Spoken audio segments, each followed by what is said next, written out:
amin o hindi, talagang mababang-mababa ang pananaw, ang perception ng ating mga kababayan sa Senado sa ngayon. At yun nga nakakalungkot, organic na nga eh. Mapapansin mo naman control, mapapansin mo po organic. Ang mga nagsasalita na ngayon, yung mga dating, yun nga, sabi mo Cesar, hindi kumikibo, pero ngayon talagang napipilitan sila dahil yung silakbo ng kanilang damdamin, gusto nilang ilabas sa pamamagitan ng kanilang panunulat o kaya pagsasalita para magpahayag ng kanilang damdamin ng tungkol sa Senado sa ngayon. So, paano, I'm sure nag-uusap-usap din kayo eh. Minority, majority, or ilang senador. Anong naisip niyo paano i-rebuild ang imahe ng Senado? Kailan mabago yung, una-una, tama yung Cesar, no? Yung huling-huling caucus namin, kaming group of 11. Kasi doon namin sinemento, ika nga, yung aming tayo, yung aming tindig, na hindi kami, kung makipag-ugnayan man kami sa kabilang grupo, doon sa majority bloc, ilan sa kanila, ang non-negotiable sa amin, si Senator Sherwin Gatchalian, yung aming itatalaga na Senate President. At least in the meantime, or for the meantime na merong kaguluhan sa Senado. Kasi sa aming pananaw, si Senator Sherwin ang pwede maging acceptable, hindi lamang sa aming minority group of 11, kundi sa ilang senador sa mayorya sa ngayon. At yun ang laging, yung parang highlight lagi ng usapan namin, mas saan mapunta yung aming conversation. Pauwi kami doon sa kailangan itindig natin, ibangon natin yung integridad, yung dignidad, yung reputation ng Senado. Kasi talagang napakababa sa ngayon. Alright. Walang duda na kapag yung pangalang Win Gatchalian ang kumbaga Solomonic solution para magkasundo ang minority at ilang miyembro ng majority at magkasundo para i-rebuild ang imahe ng Senado. Sa pag-uusap nyo bang yan? Nagkakaroon na rin ho ba kayo ng consensus na let's learn the lessons of the past and let's not repeat it, which means halimbawa, when rebuilding a Senate, it's not only changing the guards, pero kung yung sistema yung sistema na naging SOP sa Senado na nalalaman at yan ay nalalaman dahil sa inyo, halimbawa, nag-a-allocate ng mga pondo na pinaghahatian ng mga senador na parang pork barrel, Senator. Is that a non-negotiable this time kung sakasakali na maging triumphant ang rebuilding team ng Senado? Beyond changing of the guard, no? Ang talagang primordial concern namin kasi hindi lang yun dahil sa Solomonic, dahil alam namin qualified si Senator Sherwin. Alam namin na kaya niyang dalhin ang Senado doon sa magkakaisa-isa, magkakaroon ng united front against all the issues na bumabalot sa Senado ngayon. Yung tungkol sa pag-allocate ng mga projects ng pondo, that's quite a sensitive issue para malalay ba naman talakayan sa aming mga caucus. Pero ako, at saka yung iba sa amin, binibring up namin yan eh. Kasi nga, dahil doon sa nangyaring 2025 budget, na sa pananaw ng ating mga kababayan, at ito naman hindi na pwedeng pagdebatihan pa. Yun ang worst national budget of all times. Dahil nga, pagkalaki-laki ng insertions, pagtapos dyan na nga nagkaroon ng katakot-takot na usapin. Pag-usapan namin siyempre, medyo sensitive ding issue yung tungkol sa mga flood control projects na may nung nasangkot kami mga kasamahan, plus yung mga iba pang issues.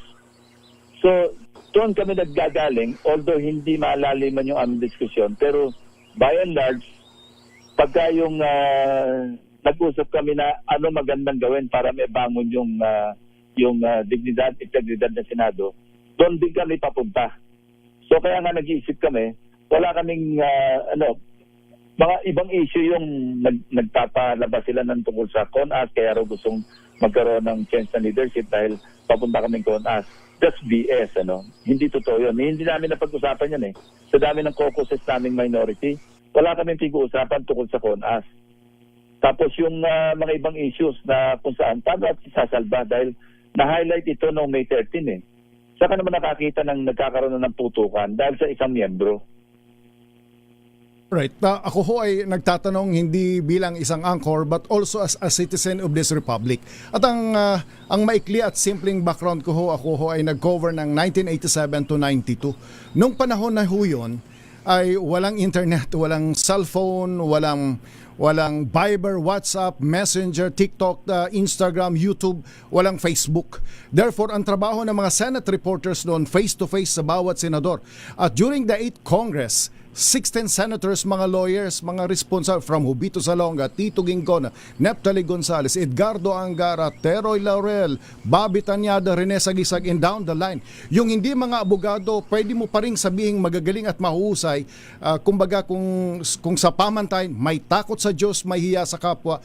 Jan Osmeña, Ole Mercado, Hijerson Alvarez, Leticia Ramos Yahani, Santa Nina Rasul.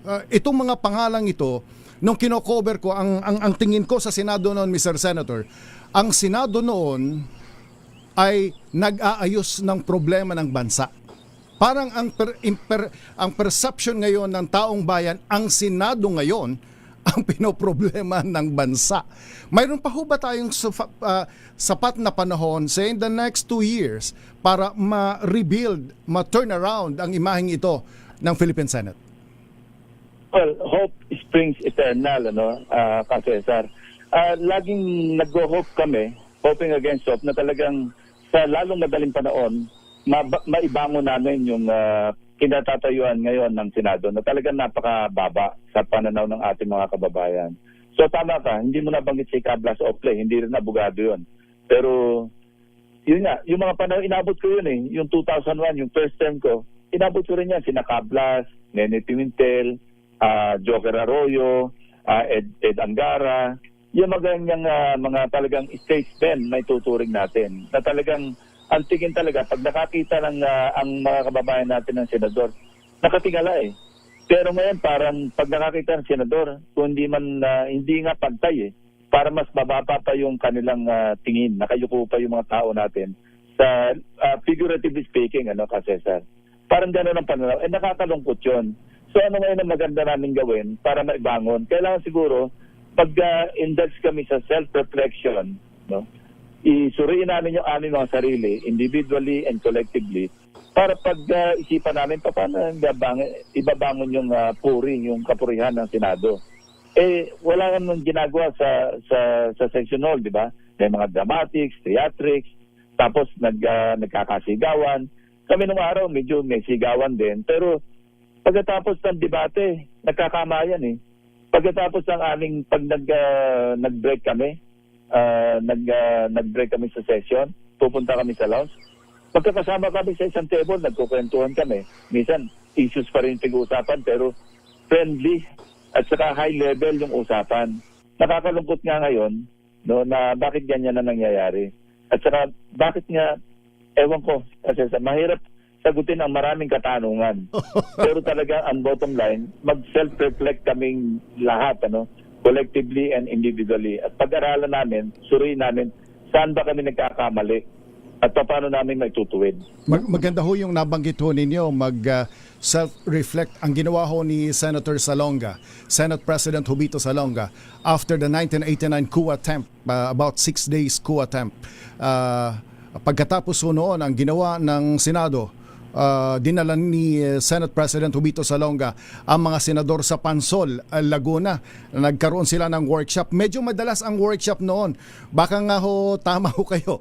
Baka nga it's about time na mag-workshop muna ho ang mga senador. By the way, hindi ko ho nabanggit si Cablas Ople sapagkat pumasok siya nung 9th Congress. Si Raul Roco, Arturo Tolentino, pumasok ho sila nung 9th Congress 1992 to 1995. Going back to the Senate now, tama ho ba ang understanding ko na yung galit, inis ng organic netizens? Kanina narinig ko pati yung business leader sa Pampanga ay nagsalita ng pagkukondina at napakaraming ganyan, mga student councils, mga civic organizations left and right stating their manifestos condemning the Senate kung ano ang nangyari. Sir, ito ho bang itong nangyaring ito, tama ho bang understanding ko na itong galit na ito ay hindi lang doon sa nangyari last week, kundi ay bahagi ito sa kabuuan ng nagaganap evolving the Senate kung saan ang mga senador ay nasasakdal sa matinding corruption issues, Senator. Yun sa tingin ko isang napakamalaking dahilan, yung corruption issues. Alam mo yung mga ibang mga misdemeanors, hindi masyadong pinapansin na yung ating mga, sabi mo, mga organic na mga netizens. Pero pag dumating na sa sakdulan na yung dapat nagbabantay, yung parang nag-check and balance sa executive, sa judiciary, yan ang papel ng Senado sa ng buong Kongreso. Sila pa ngayon nasa sangkot. Sa katakot-takot, bilyon na pag-uusapan, hindi na nga 100 million. Noong araw nga, di ba, nung buhay pa yung pork barrel, hindi pa na-declare na ang constitutional. 200 million per senator, 120 million or 70 million per congressman. Kung kailan na-declare na ang constitutional, umabot ng bilyon, hindi lamang bilyon, tens of billions bawat isa. Saka naman nakakita ka, Cesar, nung pabalik na kami yung mga bagong nahalal uli noong 2025. Parang makakarinig ka na yung kategoryang hampas lupa, yung slap soil ang tawag nila, bilyon pa rin yung alokasyon. Tapos yung patay gutom, yung sinasabing dead hungry, bilyon pa rin yung alokasyon. Doon kami nagulat Samantalang doon may pork barrel, 200 million. Pag umabot ka ng 500 million, medyo namamanghana yung mga tao. Pero ngayon, yun talaga yung isang napakahirap tanggapin sa aming sarili. Kaya sabi ko nga, maganda yung nabanggit mo kanina na siguro mag-retreat muna kaming 23, dahil yung pang 24, hindi naman talaga lulutang yun. At least, pero initiative ito ng Senate President. Alam mo kasi ang nangyari, dati ang Senate President treats himself and he is being treated by his peers as the Senate President of all, whether minority black or majority black. Pero ito mga nakaraang mga panahon, para bang yung Senate President, parang siya na lang yung Senate President ng mayorya. Medyo hindi na maganda yung transition, yung transformation. Diba, dapat ibalik natin na pag na-elect ka ng Senate President, Senate President ka na ng lahat ng 23 others. Hindi nung kung sino man yung majority. Napansin ko noong Senate President si Tito Sen, wala pang tawag na All Senators Caucus na merong representative o kung meron man isa, dalawa, ang minority. Hindi nag-a-attend. Hindi dapat yung kami, tatandaan ko na nung panahon ng yung mga Senate President pa nung inabot namin noon, si Senator Drilon, Senator Villar, yung mga dating Senate President na inabot namin. Kapag tumawag ng All Senators Caucus, lahat kami present. Lahat kami nagpo-contribute sa discussion. Kung ano yung mga hindi pwedeng matalakay sa floor or openly, doon namin tinag-uusapan. Pero lahat kami nandun. At magkakatabi kami, hindi mo ma-distinguish sa arrangement ng upuan, sa sitting arrangements, kung sino yung majority, minority, kasi magkakatabi, halo-halo. Pero ngayon, pag nasa lounge kami, kitang-kita mo kung sino yung majority, kung sino yung minority.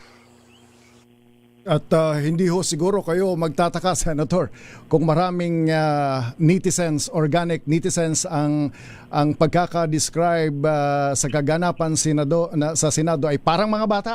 Parang mga bata. At tulad yan, parang ganung komentaryo, tama. Nakakalungkot. Sipin mo sa halip na, alam mo, senatos, di ba? Wise, mature men. Yung sa road ng araw.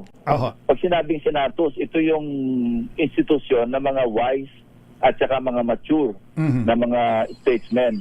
Pero yun nga, pag nakarinig ka ng komentaryo na para mga bata, edi parang naging playground yung Senado. Sa halip na, yun nga, nasa pedestal na sa tingin ng ating mga kababayan. It pains me na magsalita ng ganito dahil member ako ng Senate. Pero I cannot also help but, share the sentiments of your sentiment and the sentiments of netizens. Sabi mo, organic na ito Hindi doon yung usual na troll na pag tinignan mo yung kanyang profile, isa yung follower, 0 yung follower, 2 yung follower. Ito, totoo na to Totoo mga tao na ito na yun nga, dating hindi kumikibo, para kumbaga sa palayok, sa sinaing, pumapaw na yung sabaw umapaw na yung tubig at hindi na kaya. Kumbaga sa bulkan, talagang sasabog na, mag-e-erupt na. Kasi nga, punong-puno na ng init, punong-puno na ng galit sa loob. Tama ho. Nabanggit ko ho yung parang bata. Saan ho ba kayo nag-aral ng elementary school, Senator? Sa Cavite, tama ho ba? Cavite? Yes. Grade school? Doon sa aming barangay, sa Bayang Luma, sa Imos, Cavite. Alright. Sa nung mga grade school ho tayo, pagka nagtatampuhan yung mga classmates natin, nagkakatampuhan sapagkat hindi nagkabatian, hindi nagkakakumustahan, hindi sinasabi yan sa panahon ng recitation sa loob ng classroom. Sinasabi yan during recess o sa labas na ng kwarto. Dito sa loob mismo ng Senado, inihayag ang tampuhan. Kaya hindi natin masisisi ang mga kababayan natin. Parang mga bata ito. Anyway, on a more serious, Senator, I need to ask you this question, Senator. Kayo lang ho ang nakakitaan ng mga kababayan natin na hindi natukso sa pork barrel. At kayo rin ho ang nakakitaan sa mga mambabata sa Senado, maybe sa House, wala ho kaming narinig na hindi quote-unquote nag-avail ng pork barrel.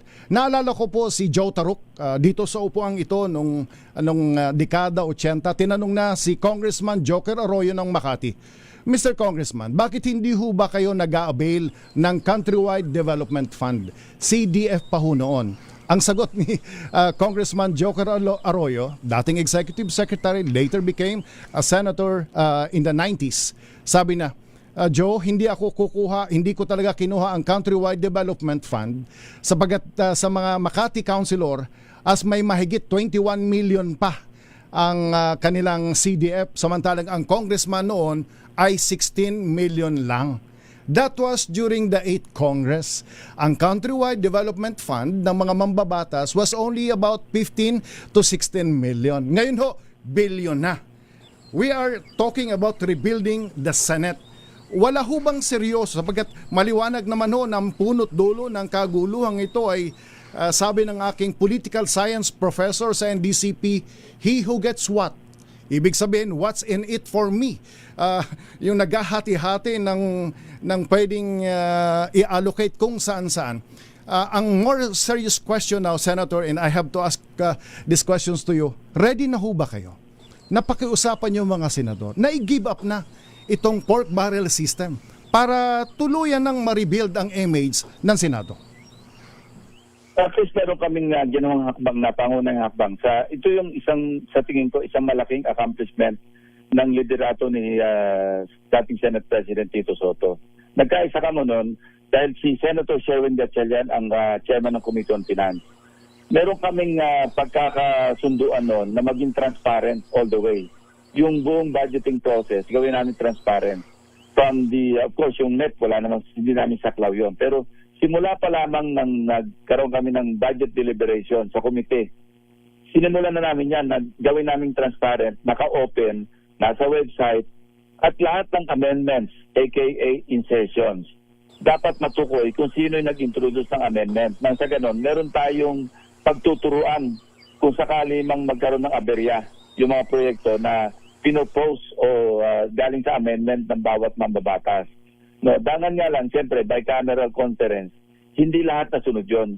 Pero kung susundan lang natin sana yung naging move at naging mood ng Senado noon, papunta na kami sa transparency ng budget eh. Kasi nanggaling na kami doon sa flood control anomalies, na kung saan wala na tayo ibang pagtutuunan ng pansin, kundi gawin natin transparent yung ating budget, pagpasa natin ng budget. Nandoon na kami. Sana masustain yun. Kasi pagdating ng SONA sa July 26, bibilang ka ng 30 days, nandiyan na naman yung National Expenditure Program at tatalakayan naman ng Kongreso. Ako, nagtiwala kami nung kay Tito Sen kasi nagkaisa-isa kami noon sa Senate na gawing transparent. Of course, may mangilan-ngilan na ayaw pa rin magpa-identify. Pero ako mismo, natatandaan ko sa interpellation ko kay Senator Gatchalian noon. Talagang I made it a point na gagawin natin transparent itong budget. Man lang, at least, up to that point.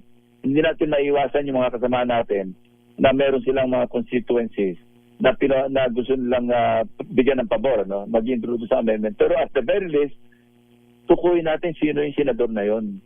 Yung una nga naming debate dyan, sabi niya, mahirap gawin dahil na i-identify daw ko sino yung proponent. Kasi yung iba sa mga kasama namin, ano lang addition lang, para bang ayaw nilang maghanap kung saan kukunin.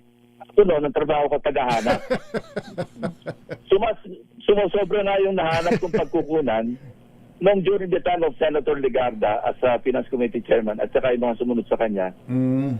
Sobra yung aking binabawas kaysa doon sa aking, nagre-run din ako noon, pero halimbawa, veterans sa Veterans Hospital, o kaya sa DND, PNP, o kaya sa DICT, pero institutional lahat.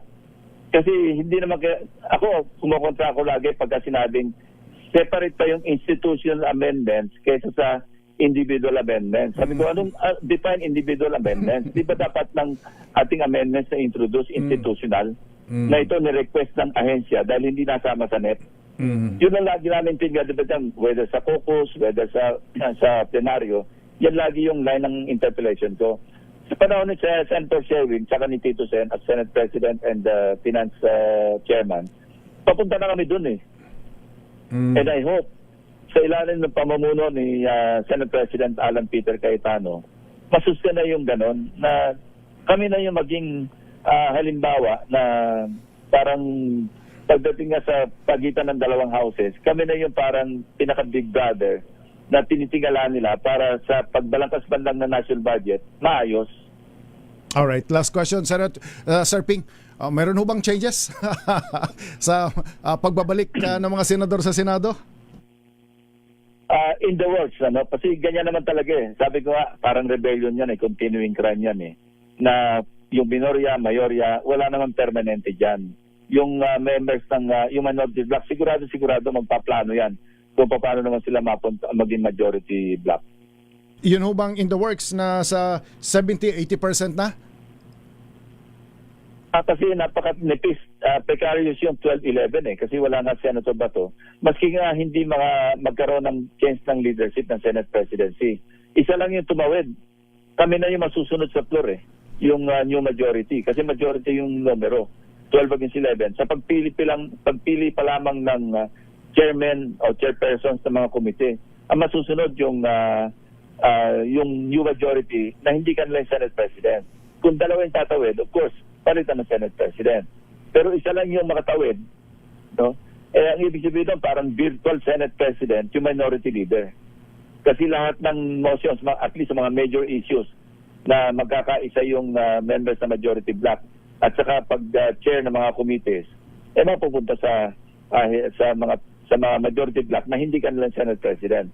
So ang maging situation, awkward and unique because the Senate President parang relegated na lang siya as a presiding officer, period. What will break the camel's back, so to speak? Konsensya? I hope, ayoko naman sabihin na, baka naman sabihin, titignan ko sila na walang konsensya. I just hope na merong mga kasama kami na dati naming kasama, kasi lipat-lipatan lang naman yun na ma-realize nila yung kinasadlakan ng Senado sa ngayon at maisip na ano bang maiko-contribute ko para mabago yung takbo sa Senado. Baka sakaling gano'n ang pumasok sa kanilang isipan at magbalik loob. Sabihin natin magbalik loob. Kung hindi man, yung mga dati na talagang nasa majority sa kampo nila, makaisip na itry naman natin yung ibang leader na baka sakaling, bagong leader, fresh blood, si Senator Sherwin. Baka naman sakaling pumangat yung integridad, yung dignidad ng Senado. Alright. Sir Ping, maraming salamat po at marami kaming napulot sa paliwanag ho ninyo sa umaging ito. Magandang umaga po. Thank you. Good morning.